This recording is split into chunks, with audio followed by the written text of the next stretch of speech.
Happy Friday, everybody. Max here with your fix of gaming news. Coming up, weekend 2 of the Call of Duty Black Ops 6 beta will see some subtle but significant changes to gameplay. Larian is somehow still not done patching Baldur's Gate 3, and Xbox will be making some announcements at this year's Tokyo Game Show. Let's get into it.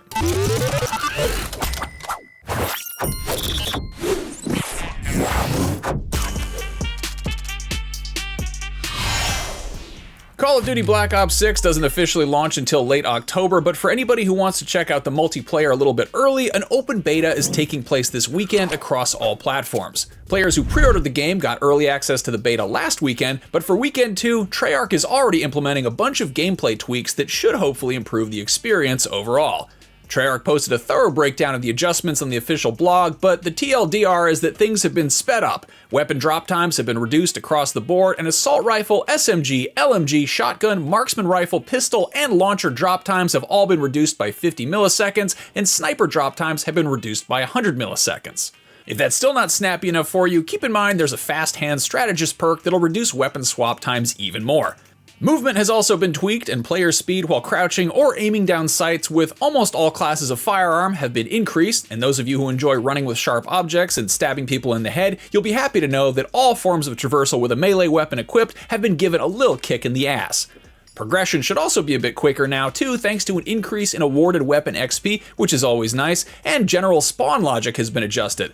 Like as in respawning, not the Spawn from the Todd McFarlane comic, who was added as a skin last year. Was that logical? I don't know. But anyway, basically Treyarch noted the difference between a good spawn and a bad spawn is kind of subjective, but they want to avoid scenarios where players are dealing or taking damage within 3 seconds of spawning, but also avoid instances where players spawn way the hell away from the action, which is kind of a Goldilocks, too hot, too cold kind of thing. You can find the full, extremely granular breakdown over on IGN or on Treyarch's blog, and as much as I'd love to regale you with stories about how the C9's medium damage range has increased from 25.4 meters to 27.31 meters, you may be better off just checking out the beta for yourself. That is happening on both the PlayStations, all the Xboxes, and PC from now until Monday.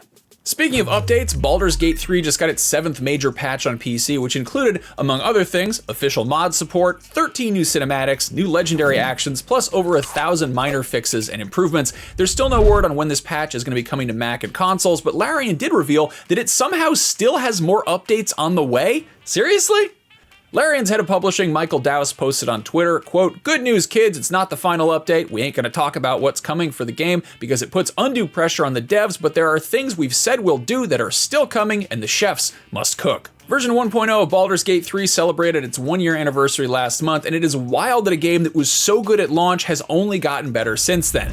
Anybody holding out hope that Baldur's Gate 4 may be around the corner may be disappointed to hear that Larian has moved on from Dungeons & Dragons for the time being, but the studio's next project is already in the works. We will keep you posted when we find out more. The annual Tokyo Game Show kicks off on September 26th, and Microsoft just announced that Xbox will have some new stuff to show off. In a post on Xbox Wire, Larissa Hazel, the director of Gaming Integrated Marketing for Asia, said that Microsoft will share content from Xbox Game Studios, Activision, Blizzard Entertainment, and Bethesda, as well as a, quote, exciting lineup of games from third-party partners primarily based in Japan and across Asia, including games coming to Xbox Game Pass. The Xbox Tokyo Game Show 2024 broadcast is scheduled for Thursday, September 26 at 7 p.m. Japan time, which is unfortunately 3 a.m. Pacific, 6 a.m. Eastern, and a little bit easier, 11 a.m. UK time. If you're not a morning person, rest assured IGN will have plenty of coverage of everything that gets revealed. What do you hope to see? I know a lot of people want Final Fantasy 16 on Xbox, which has been previously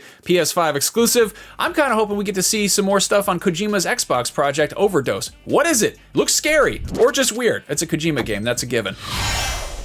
That is your fix of gaming news for Friday, September 6th. If you haven't yet, go check out our review of Astrobot, or maybe just go play it, because it's awesome. Or if you want something a little bit more violent than that, there is always that Call of Duty beta. As always, for all of your gaming news, keep it locked to IGN. Have a great weekend, everybody. I will see you around.